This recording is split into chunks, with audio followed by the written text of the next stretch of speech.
All right, I'm going to talk about a little two-player game that came out at Gen Con called Hanamikoji. Hanamikoji is a two-player game that was published by Deep Water Games, which those dudes have been putting out some bangers recently. I love What else Deep have they Water put? Games. Welcome What to else? Welcome to and that's Shadows what I've over heard from. Kyoto. Yeah, the other one we talked And about. what is it? Murder of Crows, I think. There was like a crow Yeah, game that looks super baller. Yeah, it like looks that one looks that great. looks awesome. And Hanamikoji, which was one of the actually hyped games of Gen Con 2018 this year. I was able to get a copy at a local game store not too long ago, and I gave this a shot, and it's a really fun time. You want to hear about it? Yes, you want to hear I'd about love it. to.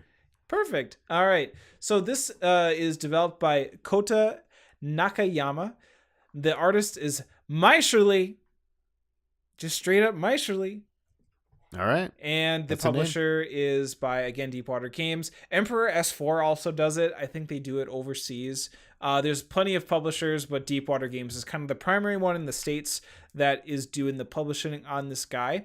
So, how this game works is it's strictly two-player. There's no one-player variant, no three-player variant, no 5.5 variant. This is straight up 1v1, mano y mano, fight to the death over geishas by trying to earn their charm. No, so what's happening is that at the beginning of the game, you set out your geishas, and each geisha has a value. So there are geishas that have different colors. Yellow, blue, green, purple, pink, orange, red. There's a whole bunch of them. I think there's like 7 in total or what have you. And so there's like values from 2 to 7. So like the first 3 geishas have a value of 2. Then you have like 2 values of 3, 4, 5, 6, and 7. So it kind of goes up in that way. And they're all laid out in front of you. And then you have favor markers that are placed on each geisha. And then you have cards that are item cards. And the item cards correlate to the geishas that are in front of them via the color. So like the green geisha has like a green card that's like a teapot. And the blue geisha has an umbrella that's blue. So like that's the kind of the favor that you're going for. And so the card distribution of all these different items is going to be kind of skewed, that like the level 2 geishas only have like, I don't know, was it 2 cards per color? And then as you start going up to the higher level values, like there's more per that color to fight over. And so what you're trying to do is that you have these cards in your hand, and you're supposed to be giving these items to the geishas. And the more of these items that are received by the player, that geisha is going to fall in their favor to either you or your opponent. And the objective is to either have 4 of the geishas that you own that have come into favor of you, at the end of every card being played, that's how many you own, you win the game. Or if the total value of the geisha is over 11, then that player wins. So if someone has 11 points, that person wins over the player that might have 4 geishas in their favor. So if you try to go, for the lower geishas, but your opponent has the higher geishas that are worth more points, they're going to win. So what's really cool about this is that you get a number of cards. So you get 4 actions that you get to play.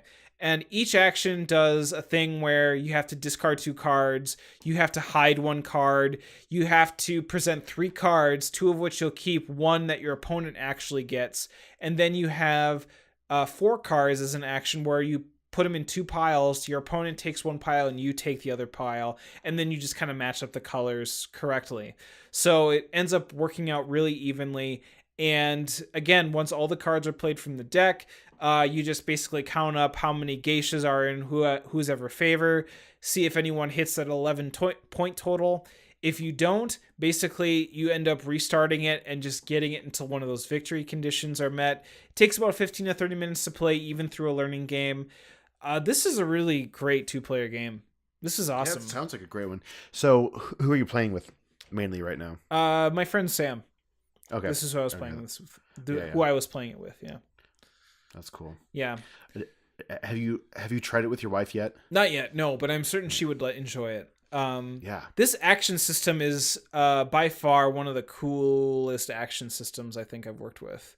Um, the ability to kind of hide like the unique choice of having to always consider, like, when you have these cards in your hand, being like, okay, I can play this action because I know that I want to give my opponent this card, but maybe I want to discard instead, or maybe I want to hide it for myself and kind of go after this play. Like, when any time, like, for the most part, actions are usually always selfish. They're always used in benefit for yourself. In this Mm-hmm. case, actions are always going to somehow influence your opponent, right?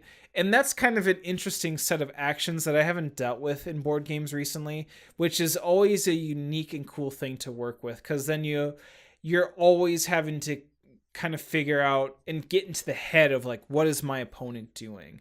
Yeah. Very, very cool. I enjoy this a lot, and I That's strongly cool. recommend that you give it a shot. You can pick it up for like $15. Yeah, I was gonna ask. It seems like it would be a good value, just a small card game like that.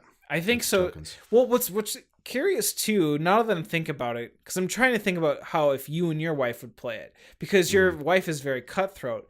But in the Yeah. but in that instance, if your wife's having to play actions that benefit you, like, I'm just kind of curious as far as, like, That's would she interesting. like it because she could play a card that she would know you would pick and would, like, promptly screw you over, or Yeah. would she Ooh. get angry because it's like, why do I have to help my stupid husband? He could barely help himself. Exactly. No, that's a good. That's ooh. Yeah, I gotta check this out because we're looking for a new, just 2-player quick game like that. We've been playing a lot of ours. Well, not lately, but it's time for a new one. So There you go. I'm gonna check it out. That sounds cool. Pronounce it again for me. Hanamikoji. Um, Hanamikoji. Cool. Hanamikoji By by Deepwater Games. Deepwater Games.